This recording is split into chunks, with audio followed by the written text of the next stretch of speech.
Montréal, le 17-7-2017, notre identité. Objet, relance de l'initiative internationale BRINA en faveur de l'Algérie et des pays d'Afrique du Nord et du Sahel. Aux ambassadeurs auprès des Nations Unies de Suède, Maroc, Mauritanie, Mali, Niger, Libye et Tunisie, par voie postale. Copie au chef d'État du Canada, Québec et France, secrétaire d'État des États-Unis d'Amérique et ambassadeur des pays destinataires à l'ONU accrédités au Canada. Excellence. Les Algériennes et les Algériens, avec l'aide d'autres révolutionnaires idéalistes, humanistes et l'appui d'État, ont fait don à l'humanité tout entière d'une révolution d'ontologie et à l'histoire universelle d'une théorie infalsifiable sur la libération et la liberté. Les deux sont faites sang et bravoure. La nation algérienne est une créancière éternelle envers l'humanité. Il est inhumain de la soumettre, elle qui va sur 2 siècles d'esclavage, paupérisation, dictature et incurie à la torture de la privation et du monétarisme. Elle est consciente qu'elle devra relever un nouveau défi libératoire s'il lui est exigé. Il est de notre lucidité de crier que plus aucune goutte de ce sang ne doit couler, que la solution exige la paix et l'entraide entre tous les peuples africains. Comme il est de notre conscience d'agir pour éviter de faire des soldats algériens de la chair à canon pour des intérêts mercantilistes imposés par la Lex Mercatoria.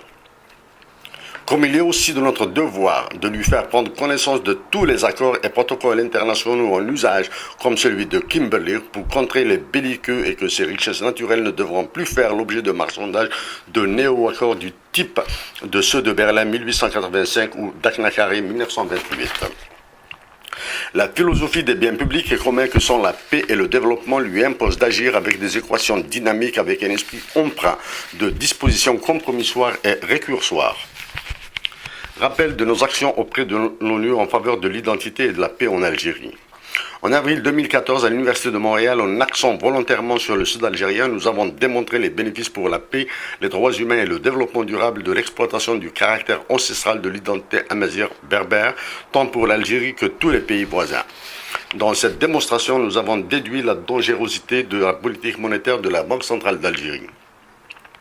Pour porter nos conclusions à la connaissance de la présidence de la République, nous avons adressé un compte-rendu sous forme de lettre dans laquelle nous avons demandé la dotation de l'État d'un hymne national bilingue afin de solidifier les liens de communauté de destin de tous les Algériens. Dans cette lettre, nous y avons aussi décrit le management et mode opératoire du projet en mode clustering et conforme à la démarche du Cluster Working Group for Early Recovery, inspiré du modèle appliqué par le Programme des Nations Unies pour le développement dans l'exécution d'un projet pilote en Palestine. Entre-temps, la présidence de la République a proposé à 2 reprises un avant-projet pour une nouvelle constitution.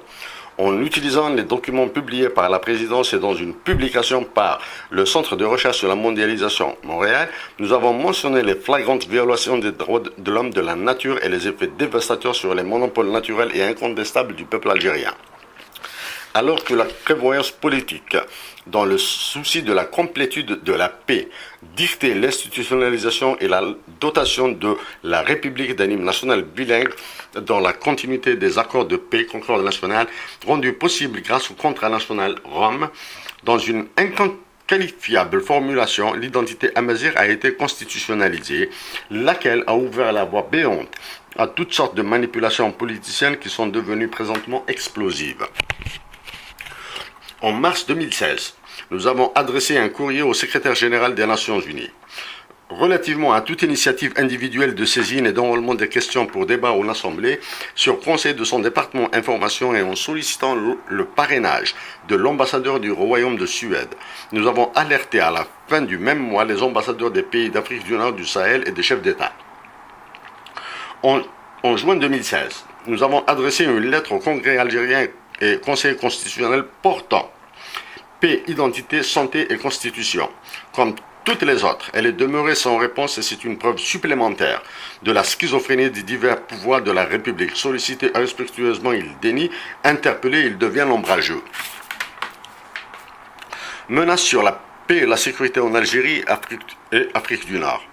Différente de celui appliqué aux autres pays de la région, le modus operandi imposé par le Fonds monétaire international et la Banque mondiale à l'Algérie, combiné à la déliquescence des centres de décision politique, monétaire et économique incarnés par la présidence de la République et la Banque centrale, sous sont la dignité, la résistance et les appels à la paix auxquels les extrêmes refusent de se joindre, l'Algérie aurait implosé, et tant le Maghreb que le Sahel seraient devenus un brasier génocidaire. Déclenchement d'une spirale de drame en Algérie. Aussi longtemps que ne seront pas connus les rédacteurs de la Constitution algérienne, elle sera qualifiée par l'auteur de cette lettre de bâtarde. Avec des élections accablées tant par le peuple algérien et un rapport de l'Union européenne, elle a donné naissance à une assemblée légale et illégitime. Le caractère bâtard de la loi fondamentale rend ainsi sa légalité nulle et non avenue parce que votée sans référendum, elle est orpheline du consentement éclairé et en connaissance de cause du peuple. Depuis au moins 2011, toutes ces années ont été marquées par des arrestations et détentions illégales de militants et d'Algériens lambda. Dans une putride atmosphère des libertés civiles et politiques, leurs droits à la défense et procès équitables ont été piétinés. Dans une corrélation vérifiée, immédiatement après la clôture d'un congrès alibi international sur l'économétrie organisé sous l'autorité académique du prix Nobel en économie Jean Tirole, en rejetant toutes les voies violentes souhaitées par des courants mafieux, des incendies, à ne pas douter du caractère criminel de certains foyers, ont ravagé toute la Kabylie, l'intérieur et la maritime. Des victimes ont été déplorées. Des maisons, des cheptels et des infrastructures économiques ont été détruits. Dans une région sous l'emprise d'un patronat comprador et de mafia, les conséquences sociales qui s'accumuleront aux précédentes exacerberont les inévitables tensions et les malaises futurs.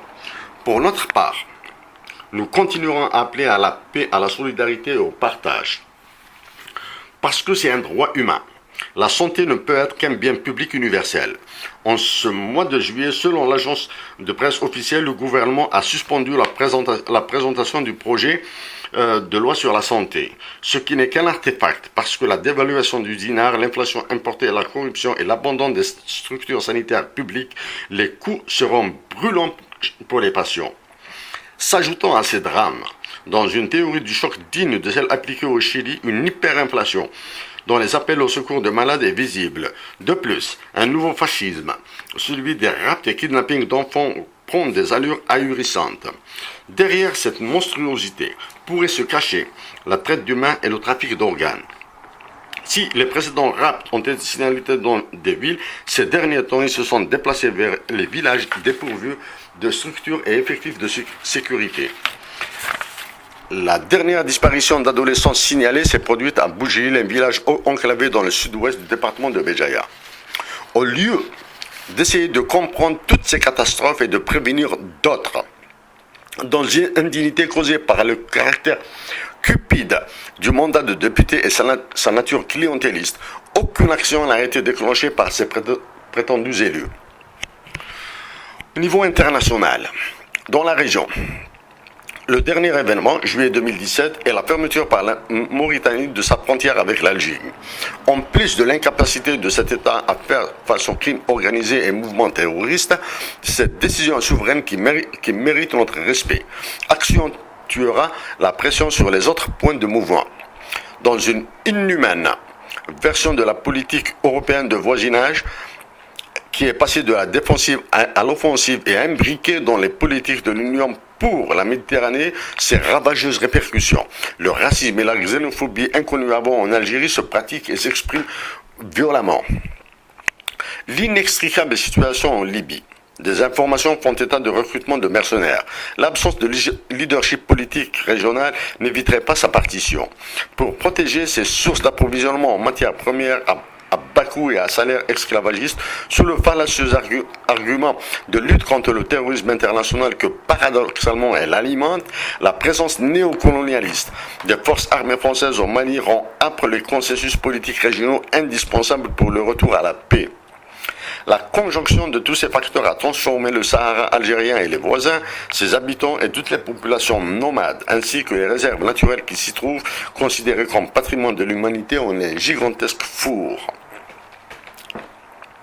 Ailleurs dans le monde, la France, ce pays devenu celui de l'impunité des criminels. Après la série de renouvellements de chefs d'État, l'élection d'Emmanuel Macron en France est celle qui pèsera le plus dans ce document. Il est dans le sillage de ses prédécesseurs. Il ne lui manque que de ne pas s'opposer à des exécutions ciblées. Nous rappelons que dans une lettre tribune qui lui a été envoyée durant la campagne électorale et publiée par le Centre de recherche sur la mondialisation à Montréal, nous lui avons exprimé nos vœux de succès et dressé une liste de jeux et d'enjeux clivant entre ce pays, le nôtre et toute l'Afrique du Nord et pays du Sahel.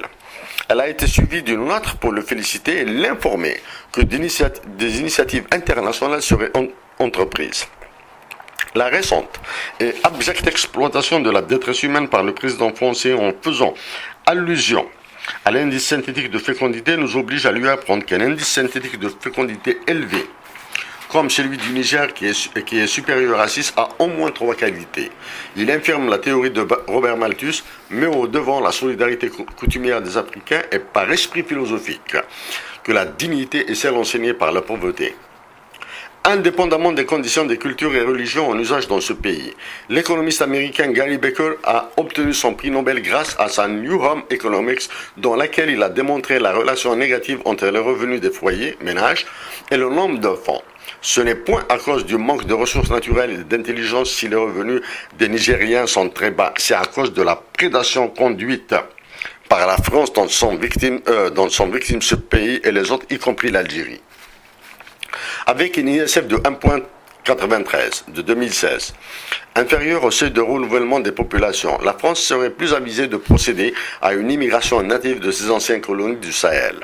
En rappelant à la France qu'en janvier 1958, pour lui éviter une crise économique, les USA lui ont accordé un prêt de 655 millions de dollars conditionné par la démobilisation de 150 000 soldats et en réduisant drastiquement ses dépenses. Par conséquent, les Algériens de maintenant seront identifiés leurs partenaires et alliés.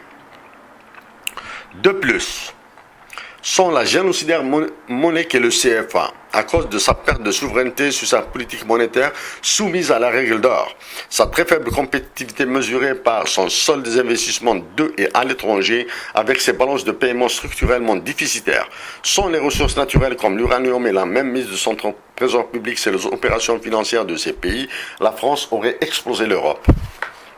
La Baraka est l'agent de l'Algérie au secours de la France. Dans une coïncidence qui n'a échappé à personne, craignant l'émancipation de la Guadeloupe, après avoir tergiversé en accordant un budget de l'ordre de 6 millions d'euros sur les 2,4 milliards que cette colonie a exigé, un déplacement du dernier Premier ministre du précédent quinquennat à Alger a, dans une coïncidence faite de baraka, d'argent ou des deux, permis aux Guadeloupéens de bénéficier de 3 milliards d'euros. Nous disons au président de la France que la vulnérabilité actuelle de l'Algérie est éphémère. Son éternité est assurée par son immaturité. Nous défendons le doublement de sa population sur un horizon de 40 ans. Dans notre initiative de mars 2016 auprès du secrétaire général de l'ONU et d'ambassadeurs et que nous avons codifié sous le nom long de sur la base des richesses naturelles algériennes et africaines, BRINA, dans sa forme courte, et dans notre étude sur les impacts économiques de Damazir, nous avons proposé une monnaie sous le même nom, laquelle sera ancrée sur l'air et la terre et qui valorisera par accord multilatéral les exportations des richesses de toute l'Afrique du Nord et pays du Sahel. De ce qui précède, constatant l'irrespect en Algérie des caractéristiques fondamentales de la démocratie telles que définies par l'Argentin Guillermo O'Donnell et qui sont l'indécidabilité des libertés politiques, la possibilité permanente d'élargissement ou de retrait des droits civils et sociaux et la question des options qui permettent d'exercer la capacité d'agir ainsi que son caractère incivil. En faisant appel au gouvernement fédéral et provincial du Canada et essentiellement du Québec, en faisant appel à la réputabilité du Royaume de Suède et au courage d'ambassadeurs africains accrédités auprès des Nations Unies pour le recouvrement de la dignité des Africains, en plus de tous les droits, dispositions et mécanismes internationaux mentionnés dans les documents joints en annexe et en vertu des article 13 relatif à la circulation des personnes et choix de leur lieu d'établissement. Article 26 relatif au droit à une éducation gratuite et article 28 relatif au droit de vivre dans un espace international garantissant l'ordre des droits et libertés. Article 34 chapitre 6 de la Charte des Nations Unies qui stipule que le Conseil de sécurité peut enquêter sur toute situation qui pourrait entraîner un désaccord entre nations ou engendrer un différend afin de déterminer si la prolongation de ces différends ou de cette situation semble devoir menacer le maintien de la paix et de la sécurité internationale.